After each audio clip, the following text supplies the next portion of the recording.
Good morning आप सभी को। स्वागत है आप सभी का हिंदी टीचर्स एकेडमी में।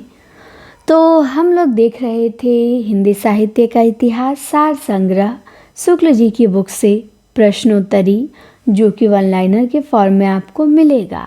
3 क्लासें हमारी हो चुकी हैं। हर क्लास में हम 50 क्वेश्चन देखते हैं।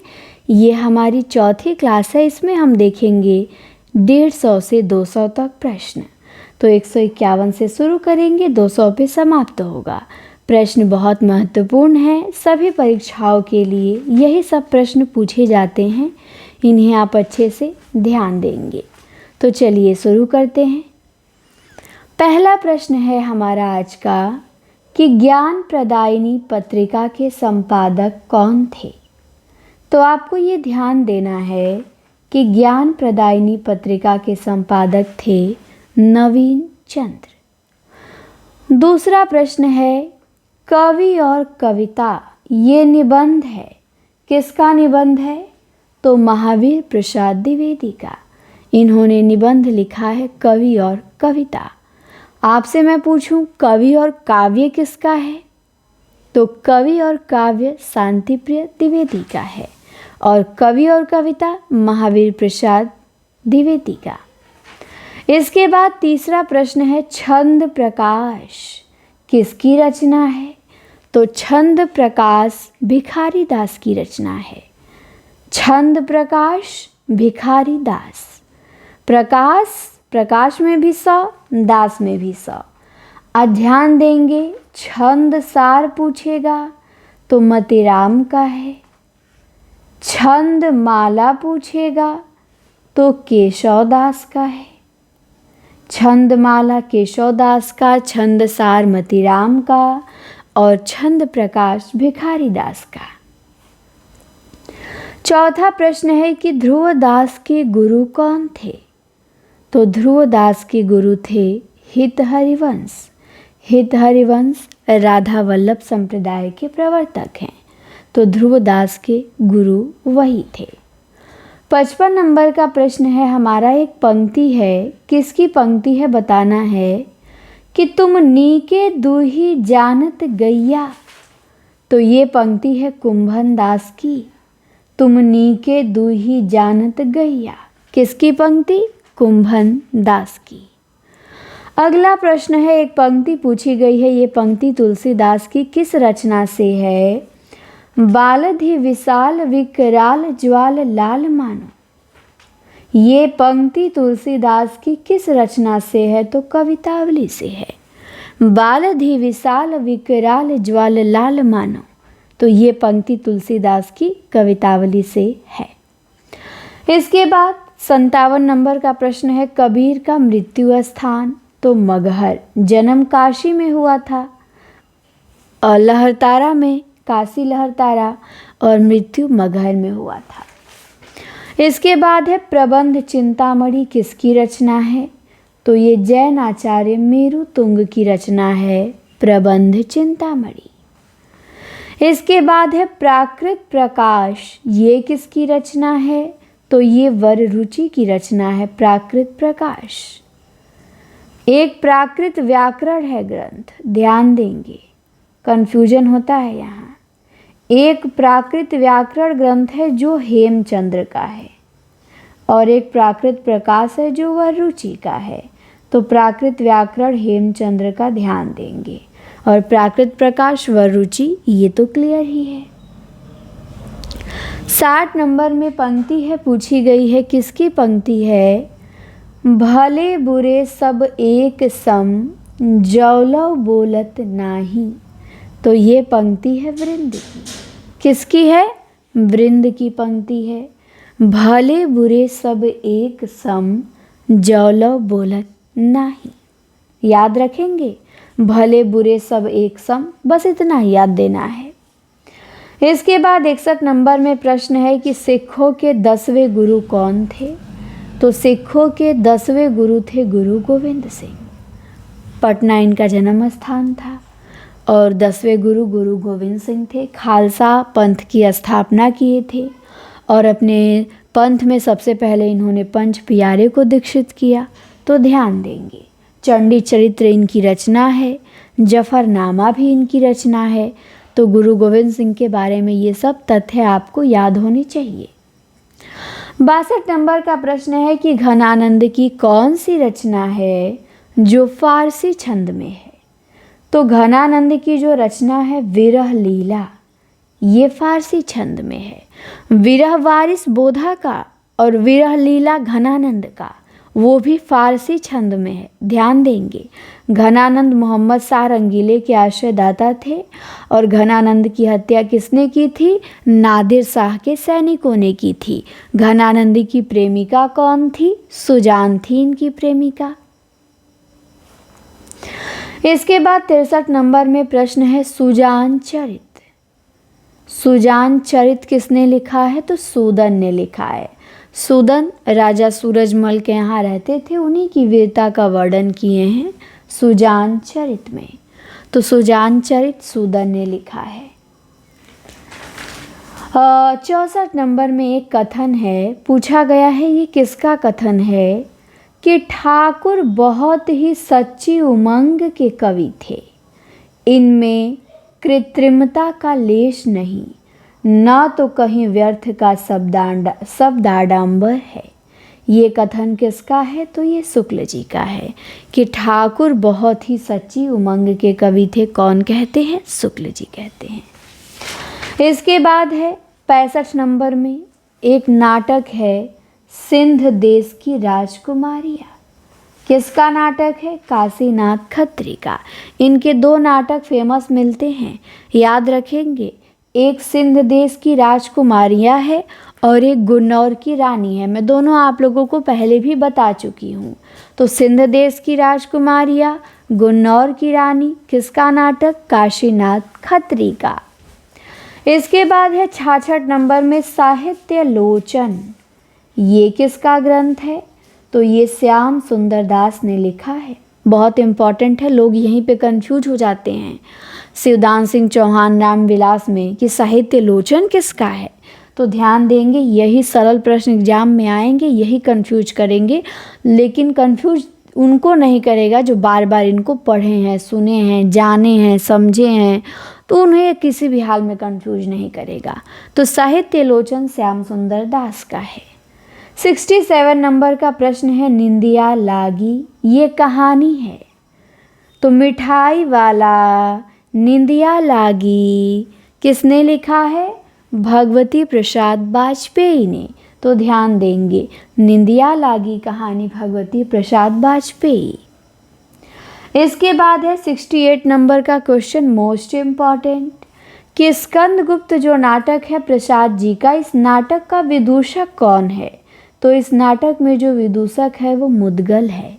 तो स्कंदगुप्त नाटक का विदूषक कौन है? मुद्गल है। याद रखिएगा, पूछा जाता है, कंफ्यूज हो जाते हैं आप यहाँ पे। स्कंदगुप्त नाटक कब लिखा गया? 1928 में लिखा गया। इसके बाद है उत्सर्ग, किसका नाटक है? तो उत्सर्ग नाटक है चतुरसेन शास्त्री का। किसने लिखा उत्सर्ग? चतुरसेन शास्त्री ने। इसके बाद है प्रसाद की काव्य साधना, ये किसकी रचना है? तो प्रसाद की काव्य कला और प्रसाद की काव्य साधना, दोनों ग्रंथ लिखा है रामनाथ सुमन ने।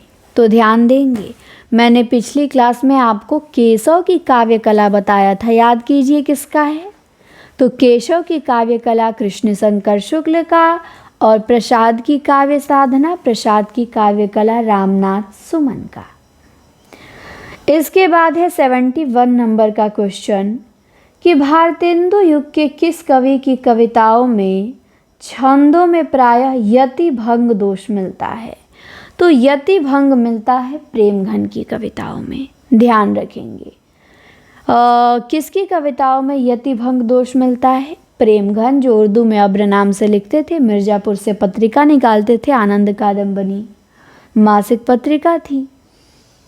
इसके बाद है 72 नंबर में कि श्रीधर पाठक की खड़ी बोली की पहली पुस्तक कौन सी है? बहुत इंपॉर्टेंट क्वेश्चन है। तो श्रीधर पाठक की खड़ी बोली की पहली पुस्तक एकांतवासी योगी है। ध्यान आपको ये देना है कि आधुनिक काल में खड़ी बोली की पहली पुस्तक पूछा जाएगा तो एकांतवासी योगी ही बताएंगे। जब आधुनिक काल में खड़ी बोली का पहला महाकाव्य पूछेगा तब प्रिय प्रवास बताएंगे। काव्य पूछेगा तो एकांतवासी योगी ही श्रीधर पाठक का है खड़ी बोली की पहली पुस्तक, याद रखेंगे। शुक्ल जी भी इसे ही बताए हैं। 73 नंबर में है अयोध्या का विलाप। ये कविता किसकी है? तो ये महावीर प्रसाद द्विवेदी की है, जिनका अभी हमने निबंध देखा कवि और कविता, और जिनका 21 में उपन्यास रहस्य निबंध पूछा गया था महावीर जी का। और अयोध्या का विलाप इनकी कविता याद रखेंगे। इसके बाद है और अयोध्या का उद्धार, प्रसाद जी का काव्य है।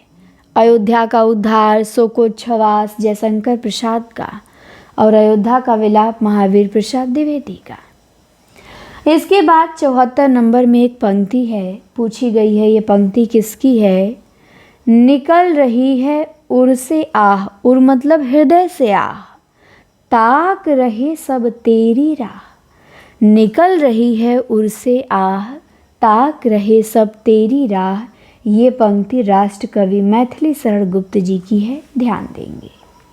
गुप्त जी साकेत पे इनको मंगला प्रसाद मिला है। इसके बाद है भारत भक्ति किसकी रचना है?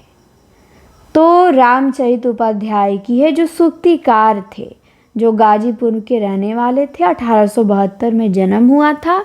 जिन्होंने रामचरित चिंतामणि लिखा, जिन्होंने देवदूत लिखा, उन्होंने ही लिखा भारत भक्ति।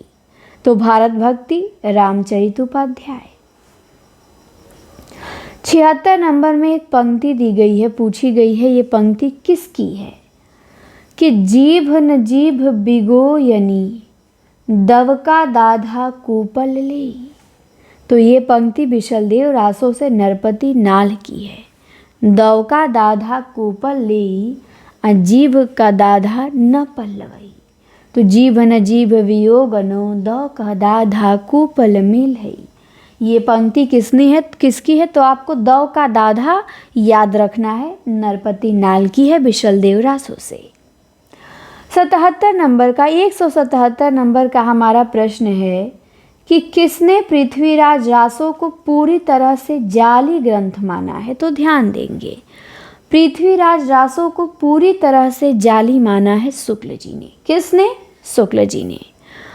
इसके बाद 78 नंबर का प्रश्न है कि किस पंथ के लोग न तिलक लगाते हैं, न कंठी पहनते हैं, साथ में एक सुमिरनी रखते हैं और सत्यराम कह के अभिवादन करते हैं?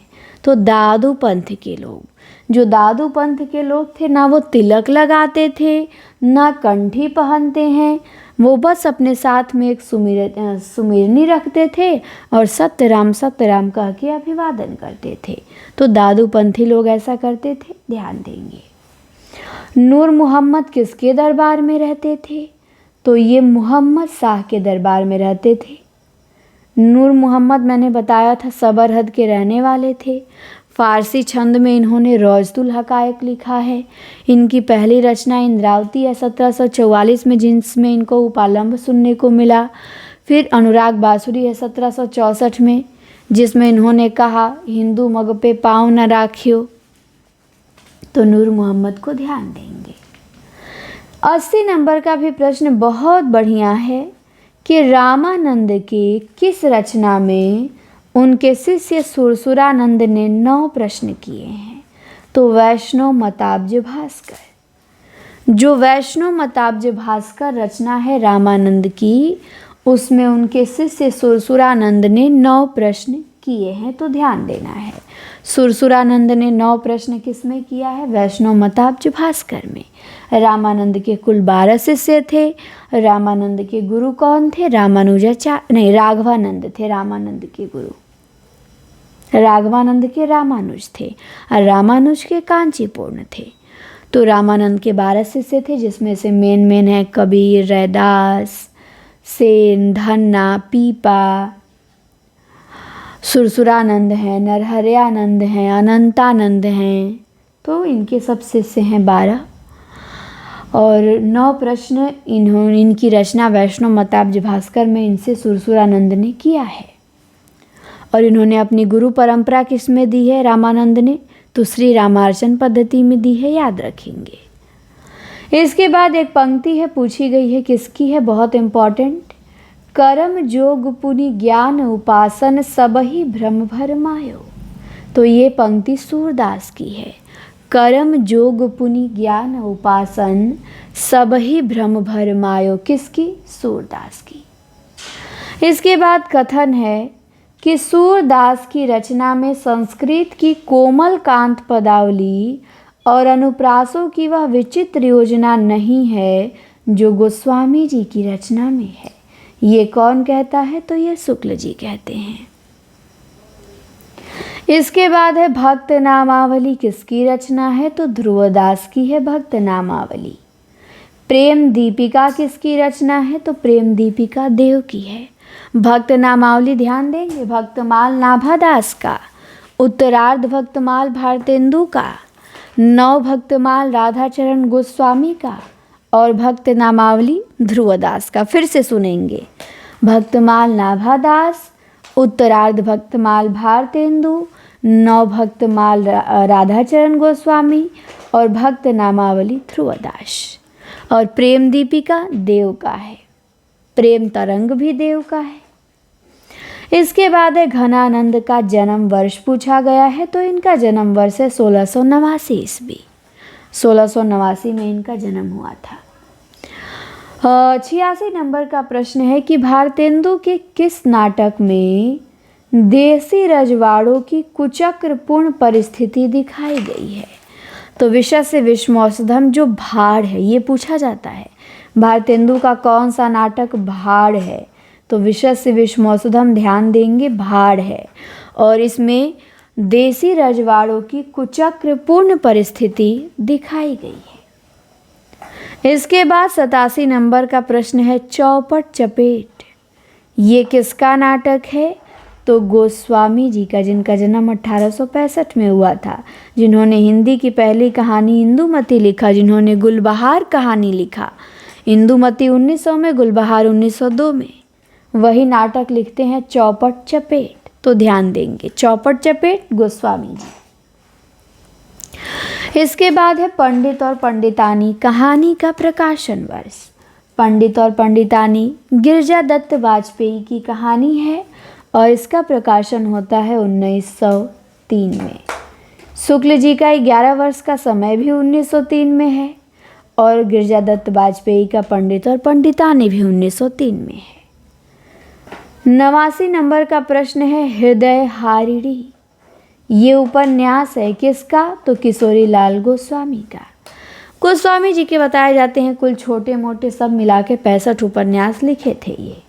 तो हृदय हारिणी किशोरी लाल गोस्वामी का उपन्यास है। इनके कुल 65 उपन्यास बताए जाते हैं, ध्यान देंगे। इसके बाद है 90 नंबर का प्रश्न कानों में कंगना, जिसमें किरण है, किन्नरी है, नरेंद्र है पात्र इसके। और इस कहानी का प्रकाशन वर्ष 1913 ईस्वी। ये कहानी लिखा किसने? राधिका रमण प्रसाद सिंह ने। कहानी किस पत्रिका में प्रकाशित हुई? इंदु में। तो याद रखेंगे। इसके बाद है 91 नंबर का प्रश्न राक्षस का मंदिर, ये किसका नाटक है? तो ये नाटक है लक्ष्मी नारायण मिश्र का। राक्षस का मंदिर, राक्षस का मंदिर से मुझे काव्य याद आ गया, मन मंदिर, जो मैं बताई हूँ। कमेंट में आप लोग जवाब देंगे मन मंदिर किसका काव्य है। इसके बाद है सिद्धराज काव्य रचना है, तो सिद्धराज पढ़े ही होंगे। सिद्धराज वैतालिक, काबा और करबला मैथिली शरण गुप्त जी का है। 93 नंबर में है दलित कुसुम वन विहंगम पराग, तो ये रचना है रूपनारायण पांडे की है। रूपनारायण पांडे ने क्या क्या लिखा? पराग लिखा, दलित कुसुम लिखा, वन विहंगम लिखा। तो ध्यान देंगे। सिद्धार्थ महाकाव्य में कितने सर्ग हैं? तो सिद्धार्थ महाकाव्य में 18 सर्ग हैं। कितने सर्ग हैं? 18। इसके बाद है चिंतामणि त्रिपाठी कहाँ के रहने वाले थे? तो तिकमापुर के। चिंतामणि त्रिपाठी तिकमापुर के रहने वाले थे। इसके बाद है रस रतन, किसकी रचना है? तो रस रतन पुहकर की रचना है। किसने लिखा रस रतन? पुहकर ने लिखा। ध्यान देंगे। रसखान की जो प्रेम वाटिका है ये किस छंद में है? तो दोहा छंद में है। प्रेम वाटिका रसखान ने किस छंद में लिखा? दोहा में। प्रेम वाटिका का डेट क्या है? तो 1614 ईस्वी है। 1614 ईस्वी में रसखान ने प्रेम वाटिका लिखा।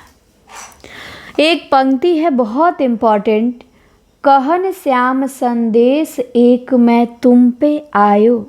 ये किसकी पंक्ति है? तो ये नंददास की है। कहन श्याम संदेश एक मैं तुम पे आयो, नंददास। 99 नंबर का प्रश्न है, देव और बिहारी पुस्तक किसकी है? तो ये कृष्ण बिहारी मिश्र की पुस्तक है, देव और बिहारी। तो ध्यान देंगे, देव और बिहारी पुस्तक किसने लिखा? कृष्ण बिहारी मिश्र ने लिखा। 200 नंबर का प्रश्न है, रस पीयूष निधि किसने लिखा? तो सोमनाथ ने लिखा। रस पीयूष निधि, रस पीयूष निधि सोमनाथ। ध्यान देंगे। देव और बिहारी कृष्ण बिहारी मिश्र, और बिहारी और देव किसने लिखा? तो बिहारी और देव लिखा लाला भगवान दीन ने। बिहारी और देव ये लाला भगवान दीन की रचना है। देव और उनकी कविता किसकी रचना है? तो ये डॉक्टर नगेंद्र की रचना है, देव और उनकी कविता।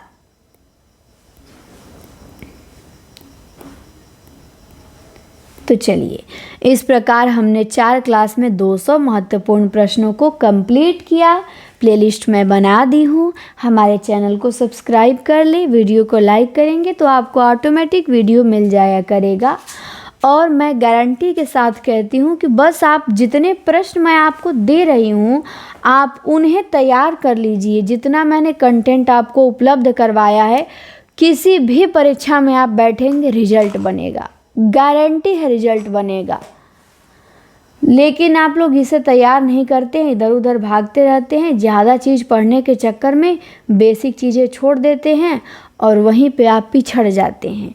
एक बार बस विश्वास करके देखिए, और बस मैं जो प्रश्न करा रही हूँ मानिए यही सब आएगा पेपर में, आप बस इन सब प्रश्नों को बचा के आइए, आपका रिजल्ट दम कन्फर्म है कि बनेगा।